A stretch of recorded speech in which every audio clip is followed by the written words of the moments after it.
Du haut du mont Potu, entendez-vous cette douce mélodie gaie et entraînante qui s'élève au-dessus du village.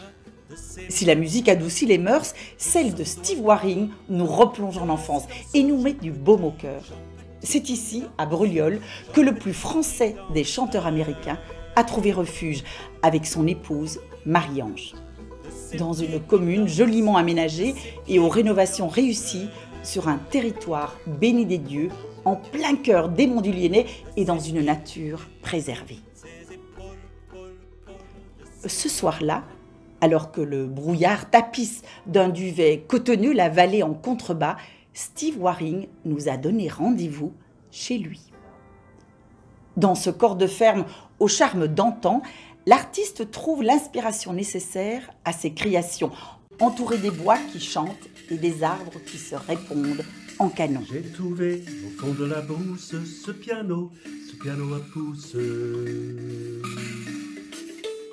Pour la musique aussi, j'ai pu faire quelques disques ici où les gens venaient avec ce qu'il fallait pour nous enregistrer dans le Grange. Dans la Grange, justement, où le conteur musicien a fait installer, avec un de ses amis sculpteurs, un véritable musée composé d'étranges sculptures de bois aux sonorités étonnantes, les fameux bois qui chantent.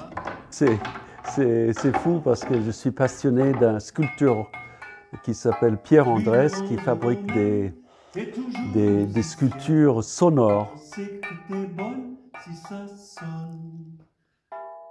Cette ferme est devenue une sorte d'espace découverte de ces sculptures. Et ça va bien ici dans ces charpentes magnifiques anciennes.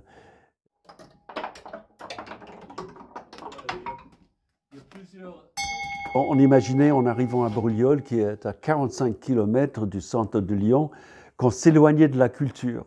Eh bien, pas du tout, parce que la compagnie de théâtre de Brulliol nous a émus ici dans ce village que j'imaginais perdu. Et c'est ainsi que Steve Waring est tombé amoureux de Brulliol et des monts du Lyonnais. Nous, on se promène tous les jours, on prend un bain d'arbres. Tu as pêché où? Baobab, acajou, baobab, acajou. Certainement, j'étais influencé par les arbres sur le mont Potu quand j'ai fait cette chanson. Ça s'appelle Le Canon des arbres. Bon, je l'ai écrit dans cette maison qui est pas loin de ces merveilleux arbres. Ouais. La France m'a adopté et puis j'ai adopté la France aussi. Je suis très attaché à la France pour plein de raisons. Catherine Lotte, conseillère départementale du canton de l'Arbrelle, qui regroupe le secteur de l'Arbrelle et le secteur de l'ex-Chamoussin lyonnais. Conseillère départementale, en premier lieu, c'est de faire le lien entre toutes les communes de notre canton, c'est-à-dire de rencontrer les maires, leurs problématiques, et de faire évoluer notre territoire, notre canton de l'Arbrelle.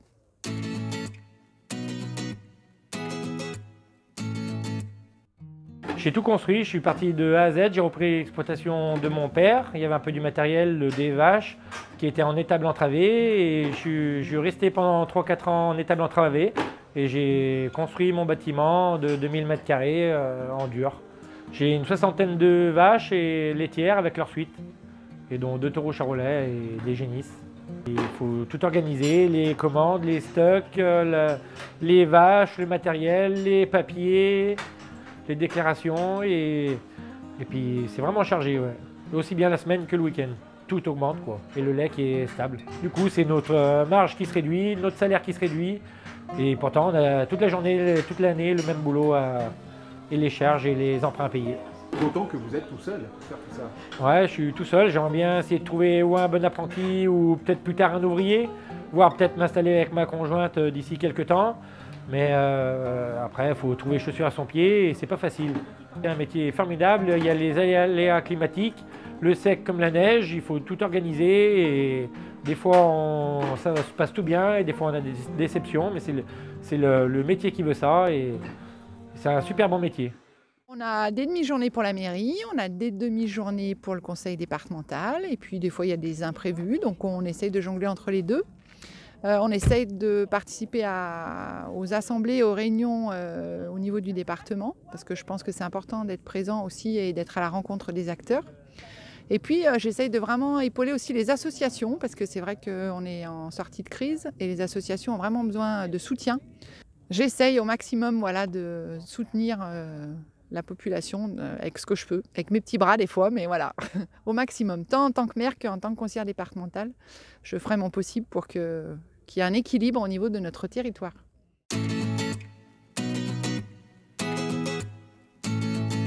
Je suis venu en 85 ici. Avant, j'avais 2 restaurants sur Lyon, dans le Vieux-Lyon avec mon beau-frère. Et je me suis installé comme agriculteur. Je faisais l'élevage de charolais que je transformais en beefsteak, l'élevage de porc que je transformais en charcuterie, puis les volailles. On s'est transformé en 98 en auberge, simplement, auberge relais du Pitaval. Les recettes que je fais, moi, je les ai appris quand j'étais apprenti. Je travaille à l'auberge depuis bientôt 10 ans, en cuisine, voilà, et j'ai l'intention de prendre la suite de Monsieur Kellaer. C'est vrai que c'est un beau projet. Voilà, c'est un beau projet, c'est un projet d'envergure, parce que c'est pas rien. Environ 20 000, 24 000 clients par an en moyenne. Voilà, des capacités de service de 450 couverts. Alors une facilité parce que c'est toujours les mêmes menus chez nous, donc on maîtrise bien les sujets, puisqu'on fait 2 menus par an, un menu été et un menu hiver autour du canard avec bien sûr le foie gras et les cours qu'on propose de septembre à décembre. On fait des formations sur le travail du foie gras et sur le chocolat. Alors nous on vient de Lyon et pour info c'est la 2e fois que je le fais. Et comme c'est toujours un moment hyper convivial, je suis revenu et je reviendrai. C'est gentil. Voilà. Puis un lieu qui est chargé d'histoire et qu'on veut en tout cas maintenir dans cette idée, dans cette philosophie-là. Les gens se sentent chez eux, ils retrouvent les assiettes de leurs aïeux, de leurs grands-mères, les cadres que tout le monde a un petit peu chez soi et puis ils se sentent bien parce qu'ils mangent bien et puis ils prennent leur temps et je pense que c'est une vraie pause et c'est important. C'est important de pouvoir leur offrir encore ça. C'est indispensable. La Brouilleul est un très beau village qui a une énergie importante. Peut-être dû au Mont Potu, peut-être dû aux Trois Chapelles, où il y a tout un historique et un respect, je pense, du site. Je trouve que le maire a fait beaucoup pour son village aussi. C'est très très joli et je pense qu'il y fait bon vivre à Brouilleul.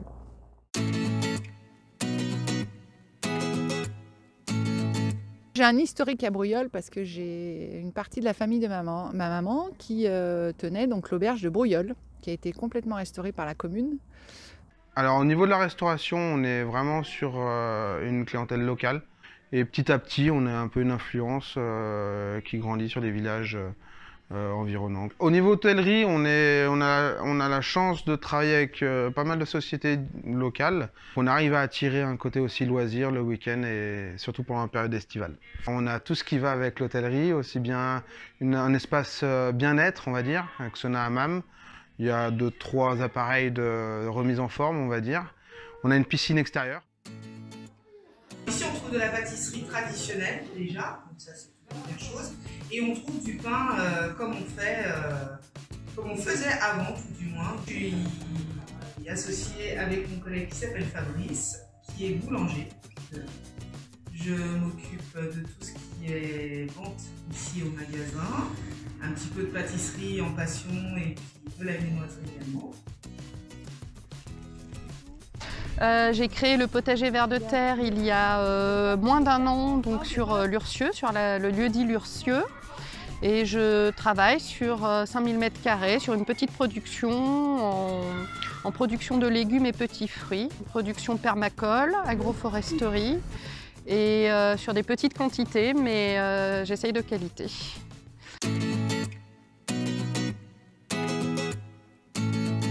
Brouilleul, 830 habitants, donc c'est une petite commune. On reste dynamique, rural bien sûr. Les associations sont nombreuses et très actives. Dans les projets qui ont été faits, la rénovation des 4 classes de l'école, qui est juste derrière nous.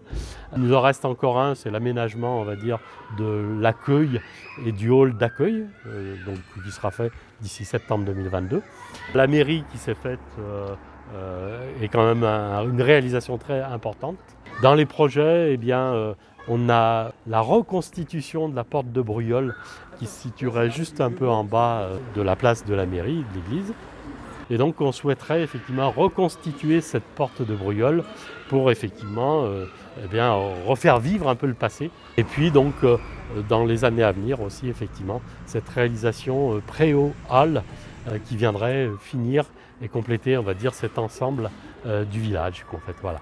Je trouve que Thomas a une très bonne solution d'aller à la rencontre des élus et des problématiques de l'économie de son territoire. Ça nous permet aussi de partager nos problèmes, de le connaître aussi un petit peu mieux et puis effectivement de faire découvrir nos villages qui ont quelque part du charme, on en est tout à fait conscient. Je pense que c'est important que des élus qui donc, sont là pour voter nos lois viennent au contact des gens. Et je pense que c'est très important d'aller dans chaque village, petits ou grands, pour avoir les remontées du territoire. La France m'a adopté et puis j'ai adopté la France aussi. Je suis très attaché à la France pour plein de raisons. Et on peut savoir lesquelles? Mais des raisons, même, comment je peux dire, c'est assez profond ça, ce que je vais dire, c'est lié même au racisme. Je viens d'un pays, mon pays d'origine est un pays assez raciste. Et la France, c'est pas le paradis, mais c'est quand même un pays qui a toujours recherché à dépasser ça. Et j'ai pu constater ça en Nouvelle-Calédonie, qui est encore la France, hein. Eh bien, tous les Noirs et les Blancs mangent ensemble dans les restaurants. Il n'y a pas de restaurants différents.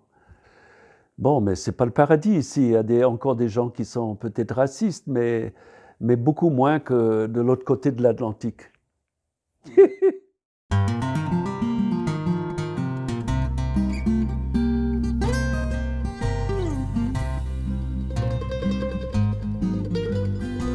Thompson, le vieux fermier, a beaucoup d'ennuis. Il n'arrive pas à se débarrasser de son vieux gros chat gris. Pour mettre à la porte son chat, il a tenté n'importe quoi.